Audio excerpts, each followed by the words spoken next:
Bangla classic audio বুকের আরো একটা পর্ব নিয়ে হাজির হয়েছি আমরা।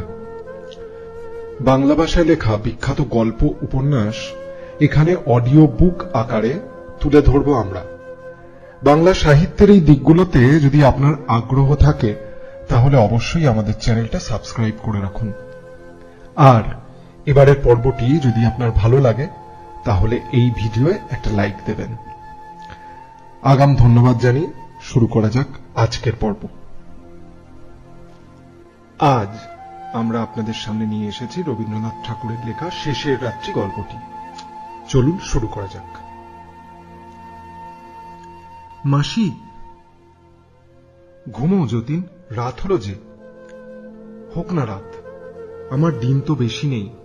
আমি বলছিলুম মণিকে তার বাপের বাড়ি, ভুলে যাচ্ছি ওর বাপ এখন কোথায়। সীতারামপুরে। হ্যাঁ, সীতারামপুরে।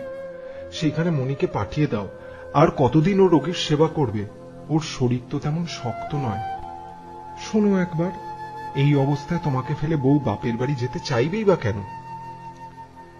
ডাক্তাররা কি বলছে সে কথা কি সে না, তা সে নাই জানলো। চোখে তো দেখতে পাচ্ছে সেদিন বাপের বাড়ি যাবার কথা যেমন একটু ইশারায় বলা, অমনি বউ কেঁদে অস্থির। মাসির এই কথাটার মধ্যে সত্যের কিছু অপলাপ ছিল, সে কথা বলা আবশ্যক। মনির সঙ্গে সেদিন তার এই প্রসঙ্গে যে আলাপ হইয়াছিল সেটা নিম্নলিখিত মতো। বউ, তোমার বাপের বাড়ি থেকে কিছু খবর এসেছে বুঝি? তোমার জাটতুতো ভাই অনাথকে দেখলুম যেন। হ্যাঁ, মা বলে পাঠিয়েছেন আসছে শুক্রবার আমাদের ছোট বোনের অন্নপ্রাশন। তাই ভাবছি। বেশ তো বাছা, এক গাছি সোনার হার পাঠিয়ে দাও, তোমার মা খুশি হবেন। ভাবছি আমি যাব। আমার ছোট বোনকে তো দেখিনি, দেখতে ইচ্ছা করে। সে কি কথা, যতীনকে একটা ফেলে যাবে?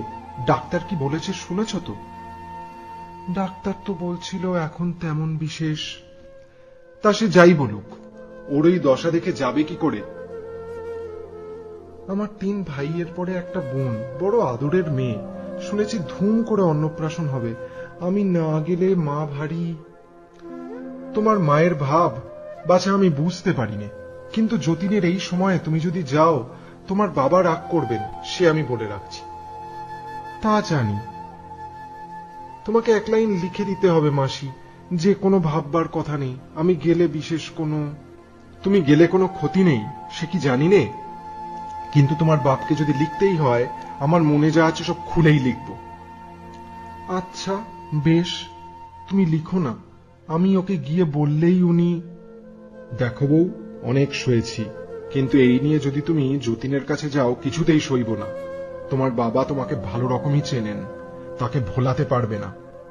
এই বলিয়া মাসি চলিয়া আসিলেন। মণি খানিকক্ষণের জন্য রাগ করিয়া বিছানার উপর পড়িয়া রহিল। পাশের বাড়ি হইতে সই আসিয়া জিজ্ঞাসা করিল, এ কি সই, গোসা কেন? দেখো দেখি ভাই, আমার একমাত্র বোনের অন্নপ্রাশন, এরা আমাকে যেতে দিতে চায় না। উমা, সে কি কথা, যাবে কোথায়? স্বামী যে রোগে শুষছে। আমি তো কিছুই করিনি, করতে পারিও নে। বাড়িতে সবই চুপচাপ, আমার প্রাণ হাঁপিয়ে ওঠে। এমন করে আমি থাকতে পারি নে, তা বলেছি।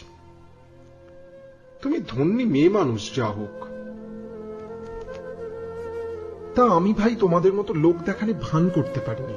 পাছে কিছু মনে করে বলে মুখ গুঁজরে ঘরের কোণে পড়ে থাকা আমার কর্ম নয়। তা কি করবে শুনি? আমি যাবই, আমাকে কেউ ধরে রাখতে পারবে না। ইস, তেজি দেখে আর বাঁচি নে। চললুম, আমার কাজ আছে। দ্বিতীয় পর্ব। বাপের বাড়ি যাইবার প্রসঙ্গে মণি কাঁদিয়াছে। এই খবরে যতীন বিচলিত হইয়া বালিশটাকে পিঠের কাছে টানিয়া তুলিল এবং উঠিয়া হেলান দিয়া বসিল। বলিল, মাসি, এই জানলাটা আর একটু খুলে দাও, আর আলোটা এই ঘরে দরকার নেই। জানলা খুলিতেই স্তব্ধ রাত্রি অনন্ত তীর্থ পথের পথিকের মতো রোগীর দরজার কাছে চুপ করিয়া দাঁড়াইল। কত যুগের কত মৃত্যুকালের সাক্ষী ওই তারাগুলি যতীনের মুখের দিকে তাকাইয়া রহিল। যতীন এই বৃহৎ অন্ধকারে পটের উপর তাহার মনির মুখখানি দেখিতে পাইল। সেই মুখের ডাগর দুটি চক্ষু মোটা মোটা জলের ফোঁটায় ভরা। সে জল যেন আর শেষ হইল না, চিরকালের জন্য ভরিয়া রহিল। অনেকক্ষণ সে চুপ করিয়া আছে দেখিয়া মাসি নিশ্চিন্ত হইলেন, ভাবিলেন যতীনের ঘুম আসিয়াছে। এমন সময় সে হঠাৎ বলিয়া উঠিল, মাসি, তোমরা কিন্তু বরাবর মনে করে এসেছ মনির মন চঞ্চল, আমাদের ঘরে ওর মন বসেনি, কিন্তু দেখো। না বাবা, ভুল বুঝেছিলুম, সময় হলেই মানুষকে চেনা যায়। মাসি, যতীন, ঘুমোও বাবা। আমাকে একটু ভাবতে দাও, একটু কথা কইতে দাও, বিরক্ত হয়েও না মাসি। আচ্ছা বলো বাবা। আমি বলছিলুম, মানুষের নিজের মন নিজে বুঝতেই কত সময় লাগে। একদিন যখন মনে করতুম আমরা কেউ মনির মন পেলুম না, তখন চুপ করে সহ্য করেছি। তোমরা তখন। না বাবা, অমন কথা বলো না, আমিও সহ্য করেছি। মন তো মাটির ঠেলা নয়, কুড়িয়ে নিলেই তো নেওয়া যায় না। আমি জানতুম মনি নিজের মন এখনো বোঝেনি, কোনো একটা আঘাতে যেদিন বুঝবে সেদিন আর। ঠিক কথা যতীন, সেই জন্যই ওর ছেলে মানুষিতে কোনোদিন কিছু মনে করিনি। মাসি এ কথার কোনো উত্তর কহিলেন না, কেবল মনে মনে দীর্ঘশ্বাস ফেলিলেন। কতদিন তিনি লক্ষ্য করিয়াছেন যতীন বারান্দায় আসিয়া রাত কাটাইয়াছে, বৃষ্টির ছাট আসিয়াছে, তবু ঘরে যায় নাই। কতদিন সে মাথা ধরিয়া বিছানায় পড়িয়া একান্ত ইচ্ছা মণি আসিয়া মাথায় একটু হাত বুলাইয়া দেয়। মণি তখন সখীদের সঙ্গে দল বাঁধিয়া থিয়েটার দেখিতে যাইবার আয়োজন করিতেছে। তিনি যতীনকে পাখা করিয়া আসিয়াছেন, সে বিরক্ত হইয়া তাহাকে ফিরাইয়া দিয়াছে। সেই বিরক্তির মধ্যে কত বেদনা তাহা তিনি জানিতেন। কতবার তিনি যতীনকে বলিতে চাহিয়াছেন, বাবা, তুমি ওই মেয়েটির দিকে অত বেশি মন দিও না, ও একটু চাহিতে শিখুক, মানুষকে একটু কাঁদানো চাই। কিন্তু এসব কথা বলিবার নহে, বলিলেও কেহ বোঝে না। যতীনের মনে নারী দেবতার একটা পীঠস্থান ছিল, সেইখানে সে মণিকে বসাইয়াছে। সেই তীর্থক্ষেত্রে নারীর অমৃত পাত্র চিরদিন তাহার ভাগ্যে শূন্য থাকিতে পারে, একথা মনে করা তাহার পক্ষে সহজ ছিল না। তাই পূজা চলিতেছিল, অর্ঘ্য ভরিয়া উঠিয়াছিল, বড় লাভের আশা পরাভব মানিতেছিল না। মাসি যখন আবার ভাবিতেছিলেন যতীন ঘুমাইয়াছে, এমন সময় হঠাৎ সে বলিয়া উঠিল, আমি জানি তুমি মনে করেছিলে মণিকে নিয়ে আমি সুখী হতে পারিনি, তাই তার উপর রাগ করতে। কিন্তু মাসি, সুখ জিনিসটা ওই তারাগুলির মতো, সমস্ত অন্ধকার লেপে রাখে না, মাঝে মাঝে ফাঁক থেকে যায়। জীবনে কত ভুল করি, কত ভুল বুঝি, তবু তার ফাঁকে ফাঁকে কি স্বর্গের আলো জ্বলেনি? কোথা থেকে আমার মনের ভিতরটি আজ এমন আনন্দে ভরে উঠেছে। মাসি আস্তে আস্তে যতীনের কপালে হাত বুলাইয়া দিতে লাগিলেন। অন্ধকারে তাহার দুই চক্ষু বাহিয়া যে জল পড়িতেছিল তাহা কেহ দেখিতে পাইল না। আমি ভাবছি মাসি, ওর অল্প বয়স, ও কি নিয়ে থাকবে? অল্প বয়স কিসের যতীন, এ তো ঠিক বয়স। আমরাও তো বাছা অল্প বয়সেই দেবতাকে সংসারের দিকে ভাসিয়ে অন্তরের মধ্যে বসিয়েছি, তাতে ক্ষতি হয়েছে কি? তাও বলি, সুখেরই বা বেশি দরকার কিসের? মাসি, মনির মনটি যে জাগবার সময় হলো, অমনি আমি। ভাবো কেন যতীন, মন যদি জাগে তবে সেই কি কম ভাগ্য? হঠাৎ অনেকদিনের শোনা একটা বাউলের গান যতীনের মনে পড়িয়া গেল। ওরে মন যখন জাগলি না রে, তখন মনের মানুষ এলো দ্বারে, তার চলে যাওয়ার শব্দ শুনে ভাঙলো রে ঘুম, ও তোর ভাঙলো রে ঘুম অন্ধকারে। মাসি, ঘড়িতে কটা বেজেছে? 9টা বাজবে। সবে 9টা? আমি ভাবছিলাম বুঝে 2টো 3টে কি কটা হবে। সন্ধ্যের পর থেকেই আমার দুপুর রাত আরম্ভ হয়। তবে তুমি আমার ঘুমের জন্য অত ব্যস্ত হয়েছিলে কেন? কালও সন্ধ্যার পর এই রকম কথা কইতে কইতে কত রাত পর্যন্ত তোমার আর ঘুম এলো না, তাই আজ তোমাকে সকাল সকাল ঘুমোতে বলছি। মনি কি ঘুমিয়েছে? না, সে তোমার জন্য মুসুরির ডালের স্যুপ তৈরি করে তবে ঘুমোতে যায়। বলো কি মাসি, মনি কি তবে? সেই তো তোমার জন্য সব পথ্যি তৈরি করে দেয়, তার কি বিশ্রাম আছে? আমি ভাবতাম মনি বুঝি। মেয়ে মানুষের কি আর এসব শিখতে হয়? দায়ে পড়লেই আপনি করে নেয়। আজ দুপুরবেলা মৌরলা মাছের যে ঝোল হয়েছিল তাতে বড় সুন্দর একটা তার ছিল। আমি ভাবছিলাম তোমারই হাতের তৈরি। কপাল আমার। মনি কি আমাকে কিছু করতে দেয়? তোমার গামছা তোয়ালে নিজের হাতে কেচে শুকিয়ে রাখে, জানে যে কোথাও কিছু নোংরা তুমি দেখতে পারো না, তোমার বাইরের বৈঠকখানা যদি একবার দেখো তবে দেখতে পাবে মনি দুবেলা সমস্ত ঝেড়ে মুছে কেমন তকতকে করে রেখে দিয়েছে। আমি যদি তোমাকে এ ঘরে ওকে সর্বদা আসতে দিতুম তাহলে কি আর রক্ষে থাকতো? ও তো চায় তাই। মনির শরীরটা বুঝি? ডাক্তাররা বলে রোগীর ঘরে ওকে সর্বদা আনাগোনা করতে দেওয়া কিছু নয়। ওর মন বড় নরম কিনা, তোমার কষ্ট দেখলে দুদিনে যে শরীর ভেঙে পড়বে। মাসি, ওকে তুমি ঠেকিয়ে রাখো কি করে? আমাকে ও বড্ড মানে বলেই পারে, তবু বারবার গিয়ে খবর দিয়ে আসতে হয়।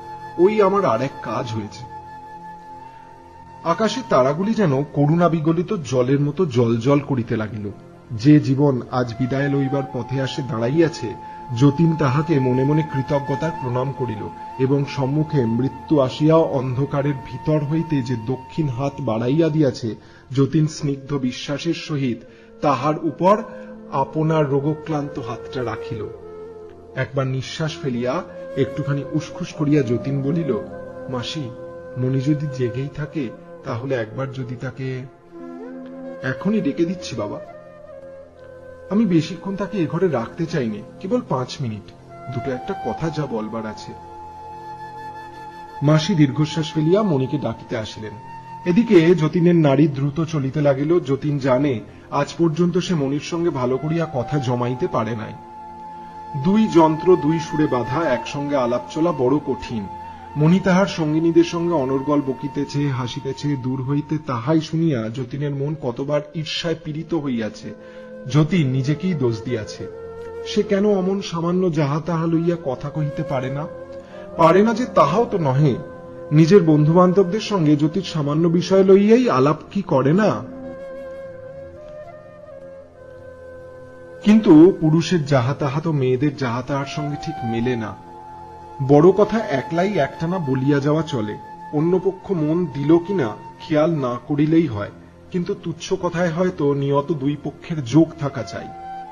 বাঁশি একাই বাজিতে পারে, কিন্তু দুইয়ে মিল না থাকিলে করতালের খচমচ জমে না। এই জন্য কত সন্ধেবেলায় যতীন মনির সঙ্গে যখন খোলা বারান্দায় মাদুর পাতিয়া বসিয়াছে, 2-4টে টানাবোনা কথার পরেই কথার সূত্র একেবারে ছিঁড়িয়া ফাঁক হইয়া গিয়াছে। তাহার পর সন্ধ্যার নীরবতা যেন লজ্জায় মরিতে চাহিয়াছে। যতীন বুঝিতে পারিয়াছে মনি পালাইতে পারিলে বাঁচে। মনে মনে কামনা করিয়াছে এমনই কোনো একজন তৃতীয় ব্যক্তি যেন আসিয়া পড়ে, কেননা দুজনে কথা কহা কঠিন, 3 জনে সহজ। মনি আসিলে আজ কেমন করিয়া কথা আরম্ভ করিবে যতীন তাহাই ভাবিতে লাগিল। ভাবিতে গেলে কথাগুলো কেমন অস্বাভাবিক রকম বড় হইয়া পড়ে, সেসব কথা চলিবে না। যতীনের আশঙ্কা হইতে লাগিল আজকের রাত্রে 5 মিনিটও ব্যর্থ হইবে, অথচ তাহার জীবনে এমনতর নিরালা 5 মিনিট আর কটাই বা বাকি আছে। তৃতীয় পর্ব। একি বউ, কোথায় যাচ্ছ নাকি? সীতারামপুর যাব। সে কি কথা, কার সঙ্গে যাবে? অনাথ নিয়ে যাচ্ছে। লক্ষ্মী মা আমার, তুমি যেও, আমি তোমাকে বারণ করব না, কিন্তু আজ নয়। টিকিট কিনে গাড়ি রিজার্ভ করা হয়ে গেছে। তা হোক, ওর লোকসান গায়ে সইবে। তুমি কাল সকালেই চলে যেও, আজ যেও না। মাসি, আমি তোমাদের তিথিবার মানিনি, আজ গেলে দোষ কি? যতীন তোমাকে ডেকেছে, তোমার সঙ্গে ওর একটু কথা আছে। বেশ তো, এখনো একটু সময় আছে, আমি তাকে বলে আসছি। না, তুমি বলতে পারবে না যে যাচ্ছ। তা বেশ, কিছু বলবো না, কিন্তু আমি দেরি করতে পারবো না। কালই অন্নপ্রাশন, আজ যদি না যাই তো চলবে না। আমি হাতজোড় করছি বউ, আমার কথা আজ একদিনের মতো রাখো। আজ মন একটু শান্ত করে যতীনের কাছে বসো, তাড়াতাড়ি করো না। তা কি করবো বলো? গাড়ি তো আমার জন্য বসে থাকবে না। অনাথ চলে গেছে, 10 মিনিট পরেই সে এসে আমাকে নিয়ে যাবে। এই বেলা তার সঙ্গে দেখা করে আসিগে। না, তবে থাক, তুমি যাও, এমন করে তার কাছে যেতে হবে না। ওরে অভাগিনী, তুই যাকে এত দুঃখ দিলি সে তো সব বিসর্জন দিয়ে আজ বাদে কাল চলে যাবে, কিন্তু যতদিন বেঁচে থাকবি এদিনের কথা তোকে চিরদিন মনে রাখতে হবে। ভগবান আছেন, সে কথা একদিন বুঝবি। মাসি, তুমি অমন করে শাপ দিও না বলছি। ওরে বাপরে, আর কেন বেঁচে আছিস রে বাপ? পাপের যে শেষ নেই, আমি আর ঠেকিয়ে রাখতে পারলুম না। মাসি একটু দেরি করিয়া রোগীর ঘরে গেলেন। আশা করিলেন যতীন ঘুমাইয়া পড়িবে, কিন্তু ঘরে ঢুকিতেই দেখিলেন বিছানার উপর যতীন নড়িয়া চড়িয়া উঠিল। মাসি বলিলেন, এই এক কাণ্ড করে বসেছে। কি হয়েছে? মণি এলো না? এত দেরি করলে কেন মাসি? গিয়ে দেখি সে আমার দুধ জাল দিতে গিয়ে পুড়িয়ে ফেলেছে বলে কান্না। আমি বলি, হয়েছে কি, আরো তো দুধ আছে। কিন্তু অসাবধান হয়ে তোমার খাবার দুধ পুড়িয়ে ফেলেছে। বউয়ের এ লজ্জা আর কিছুতেই যায় না। আমি তাকে অনেক করে ঠান্ডা করে বিছানায় শুইয়ে রেখে এসেছি। আজ আর তাকে আনলুম না, সে একটু ঘুমোক। মণি আসিল না বলিয়া যতীনের বুকের মধ্যে যেমন বাজিল, তেমনি সে আরামও পাইল। তাহার মনে আশঙ্কা ছিল যে পাছে মণি সশরীরে আসিয়া মণির ধ্যান মাধুরীটুকুর প্রতি জুলুম করিয়া যায়। কেননা তাহার জীবনে এমন অনেকবার ঘটিয়াছে। দুধ পুড়াইয়া ফেলিয়া মণির কোমল হৃদয় অনুতাপে ব্যথিত হইয়া উঠিয়াছে, ইহারই রসটুকু তাহার হৃদয় ভরিয়া উঠিতে লাগিল। মাসি। কি বাবা? আমি বেশ জানছি আমার দিন শেষ হয়ে এসেছে, কিন্তু আমার মনে কোনো খেদ নেই। তুমি আমার জন্য শোক করো না। না বাবা, আমি শোক করব কেন? জীবনেই যে মঙ্গল আর মরণে যে নয়, এ কথা আমি মনে করি নে। মাসি, তোমাকে সত্য বলছি, মৃত্যুকে আমার মধুর মনে হচ্ছে। অন্ধকার আকাশের দিকে তাকাইয়া যতীন দেখিতেছিল তাহার মনেই আজ মৃত্যুর বেশ ধরিয়া আসিয়া দাঁড়াইয়াছে। সে আজ অক্ষয় যৌবনে পূর্ণ, সে গৃহিণী, সে জননী, সে রূপসী, সে কল্যাণী। তাহারই এলো চুলের উপর ওই আকাশের তারাগুলি লক্ষ্মীর স্বহস্তের আশীর্বাদের মালা। তাহাদের দুজনের মাথার উপরে এই অন্ধকারের মঙ্গল বস্ত্রখানি মেলিয়া ধরিয়া আবার যেন নতুন করিয়া শুভ দৃষ্টি হইল। রাত্রির এই বিপুল অন্ধকার ভরিয়া গেল মণির অনিমেষ প্রেমের দৃষ্টিপাতে। এই ঘরের বধূ মণি, এই একটুখানি মণি আজ বিশ্বরূপ ধরিল। জীবন মরণের সঙ্গম তীর্থে ওই নক্ষত্র বেদির উপর সে বসিল। নিস্তব্ধ রাত্রি মঙ্গল ঘটের মতো পুণ্য ধারায় ভরিয়া উঠিল। যতীন জোর হাত করিয়া মনে মনে কহিল, এতদিনের পর ঘুমটা খুলিল, এই ঘোর অন্ধকারের মধ্যে আবরণ ঘুচিল। অনেক কাঁদাইয়াছ, সুন্দর হে সুন্দর, তুমি আর ফাঁকি দিতে পারিবে না। পর্ব 4। কষ্ট হচ্ছে মাসি, কিন্তু যত কষ্ট মনে করছো তার কিছুই নয়। আমার সঙ্গে আমার কষ্টের ক্রমশই যেন বিচ্ছেদ হয়ে আসছে। বোঝাই নৌকার মতো এতদিন সে আমার জীবন জাহাজের সঙ্গে বাঁধা ছিল। আজ যেন বাঁধন কাটা পড়েছে। সে আমার সব বোঝা নিয়ে দূরে ভেসে চলেছে। এখনো তাকে দেখতে পাচ্ছি, কিন্তু তাকে যেন আর আমার বলে মনে হচ্ছে না। এই দুদিন মণিকে একবারও দেখিনি মাসি। পিঠের কাছে আর একটা বালিশ দেব কি যতীন? আমার মনে হচ্ছে মাসি, মণিও যেন চলে গেছে, আমার বাঁধন ছেঁড়া দুঃখের নৌকাটির মতো। বাবা, একটু বেদানার রস খাও, তোমার গলা শুকিয়ে আসছে। আমার উইলটা কাল লেখা হয়ে গেছে, সে কি আমি তোমাকে দেখিয়েছি ঠিক মনে পড়ছে না। আমার দেখবার দরকার নেই যতীন। মা যখন মারা যান আমার তো কিছুই ছিল না। তোমার খেয়ে তোমার হাতে আমি মানুষ, তাই বলছিলুম। সে আবার কি কথা? আমার তো কেবল এই একখানা বাড়ি আর সামান্য কিছু সম্পত্তি ছিল, বাকি সবই তো তোমার নিজের রোজগার। কিন্তু এই বাড়িটা কিসের বাড়ি? আমার কত দালান তুমি বাড়িয়েছ, আমার সেটুকু কোথায় আছে খুঁজেই পাওয়া যায় না। মণি তোমাকে ভিতরে ভেতরে খুব। সে কি জানি না যতীন, তুই এখন ঘুমো। আমি মণিকে সব লিখে দিলুম বটে, কিন্তু তোমারই তো সব রইল মাসি। ও তো তোমাকে কখনো অমান্য করবে না। সেজন্য তো ভাবছো কেন বাছা? তোমার আশীর্বাদই আমার সব। তুমি আমার উইল দেখে এমন কথা কোনোদিন মনে করো না। ও কি কথা যতীন? তোমার জিনিস তুমি মণিকে দিয়েছ বলে আমি মনে করব? আমার এমনই পোড়া মন। তোমার জিনিস ওর নামে লিখে দিয়ে যেতে পারছো বলে তোমার যে সুখ, সেই তো আমারও সকল সুখের বেশি বাপ। কিন্তু তোমাকেও আমি। দেখ যতীন, এইবার রাগ করব।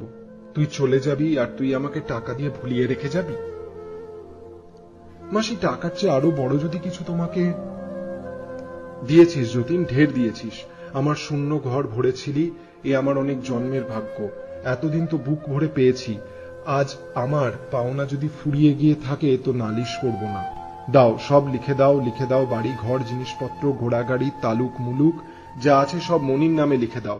এসব বোঝা আমার সইবে না। তোমার ভোগে রুচি নেই, কিন্তু মনির বয়স অল্প, তাই। ও কথা বলিস নি, ও কথা বলিস নি। ধনসম্পদ দিতে চাস দে, কিন্তু ভোগ করা। কেন ভোগ করবে না মাসি? না গো না, পারবে না, পারবে না। আমি বলছি, ওর মুখে রুচবে না, গলা শুকিয়ে কাঠ হয়ে যাবে, কিছুতে কোনো রস পাবে না। যতীন চুপ করিয়া রহিল। তাহার অভাবে সংসারটা মনির কাছে একেবারে বিস্বাদ হইয়া যাইবে, এ কথা সত্য কি মিথ্যা, সুখের কি দুঃখের, তাহা সে যেন ভাবিয়া ঠিক করিতে পারিল না।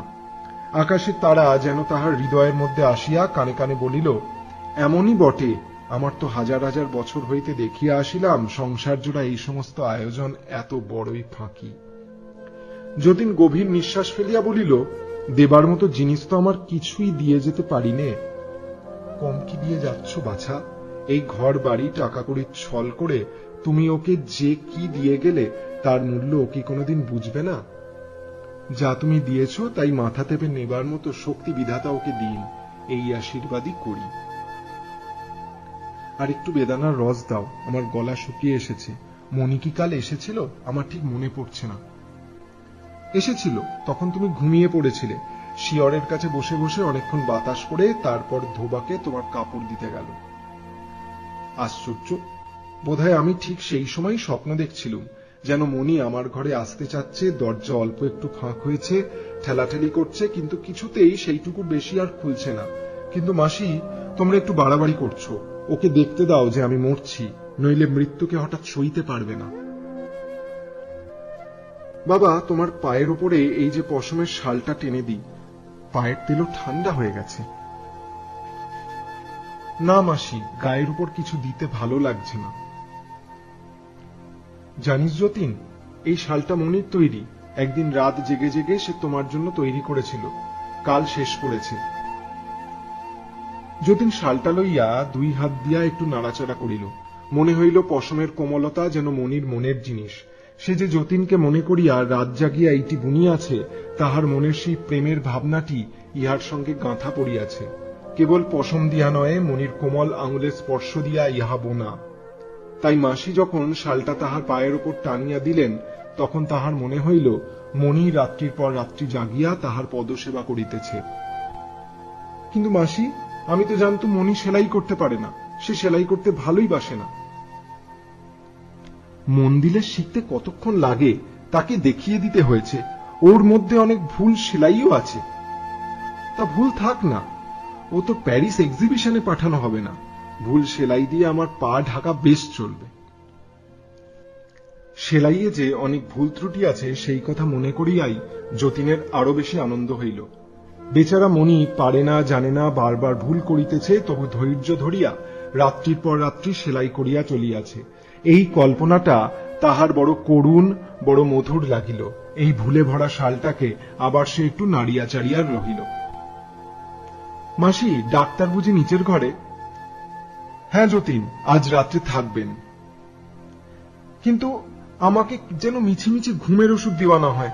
দেখছো তো ওতে আমার ঘুম হয় না, কেবল কষ্ট বাড়ে। আমাকে ভালো করে জেগে থাকতে দাও। জানো মাসি, বৈশাখ দ্বাদশী রাত্রে আমার বিয়ে হয়েছিল। কাল সেই দ্বাদশী আসছে। কাল সেই দিনকার রাত্রে সব তারা আকাশে জ্বালানো হবে। মনির বোধহয় মনে নেই। আমি তাকে সেই কথাটি আজ মনে করিয়ে দিতে চাই। কেবল তাকে তুমি 2 মিনিটের জন্য ডেকে দাও। চুপ করে রইলে কেন? বোধহয় ডাক্তার তোমাদের বলেছে আমার শরীর দুর্বল, এখন যাতে আমার মনে কোনো। কিন্তু আমি তোমাকে নিশ্চয়ই বলছি মাসি, আজ রাত্রে তার সঙ্গে আমি 2টি কথা কয়ে নিতে পারলে আমার মন খুব শান্ত হয়ে যাবে।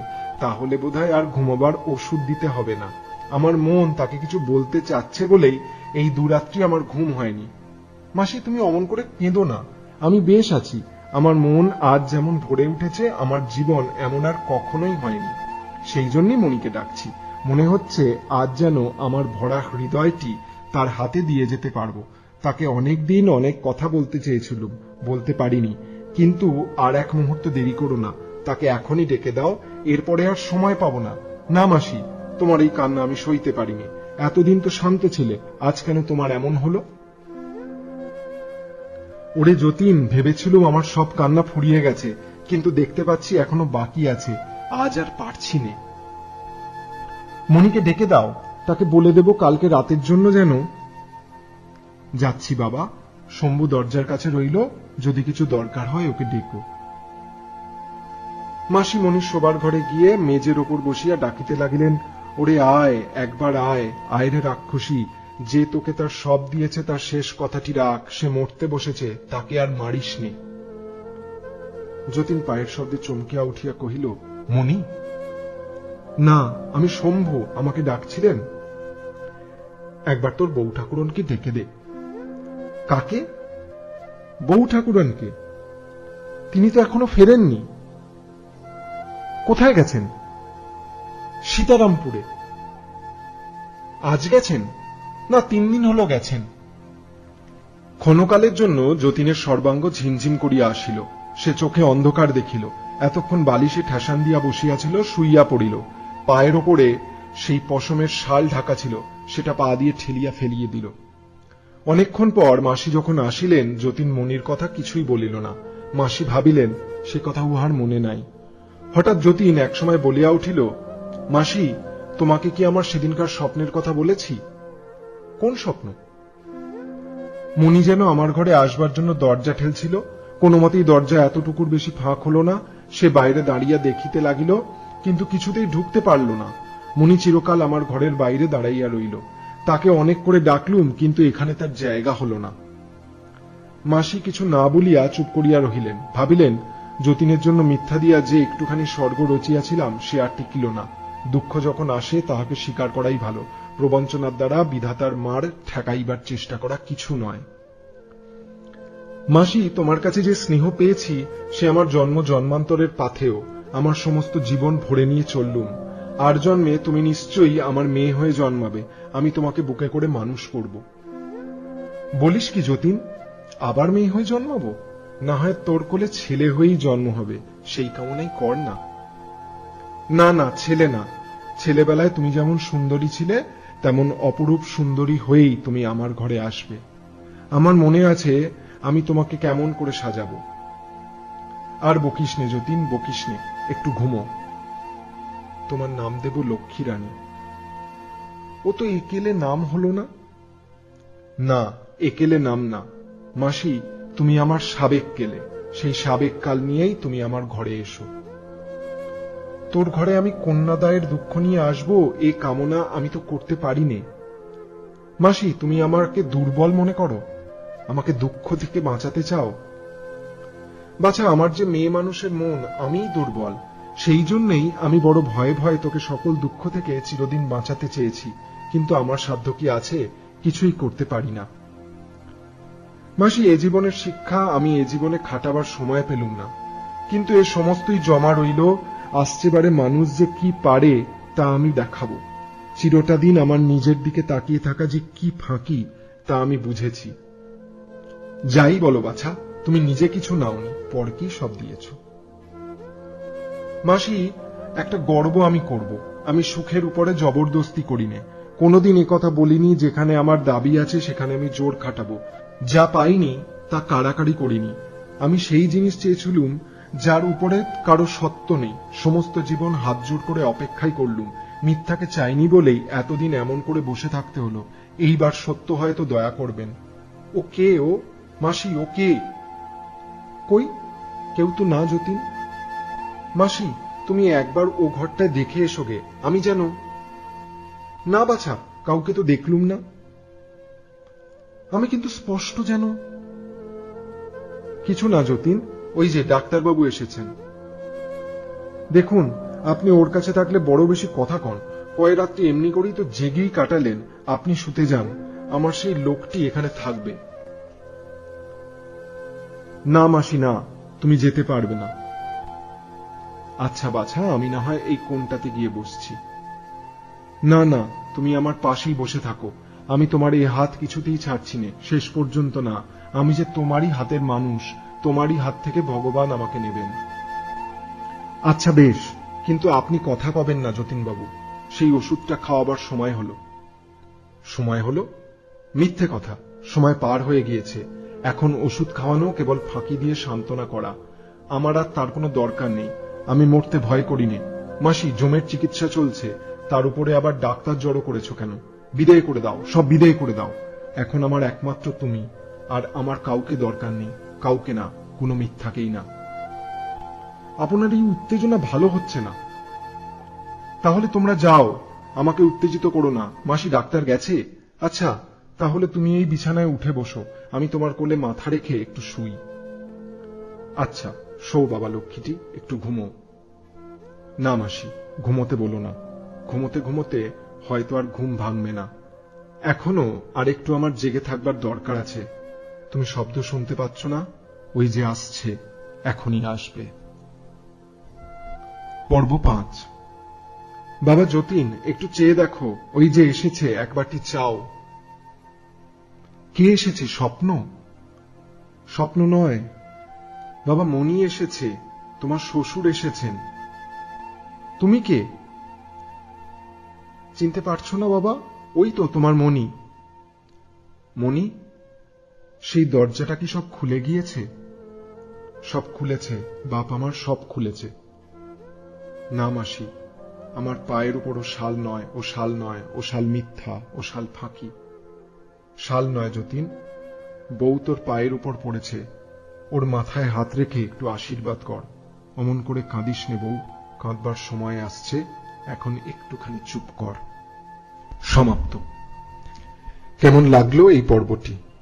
যদি ভালো লেগে থাকে তাহলে ভিডিওতে অবশ্যই লাইক দেবেন, আর আমাদের চ্যানেলের কন্টেন্ট ভালো লাগলে সাবস্ক্রাইব করে রাখবেন আমাদের এই চ্যানেলটি। ধন্যবাদ।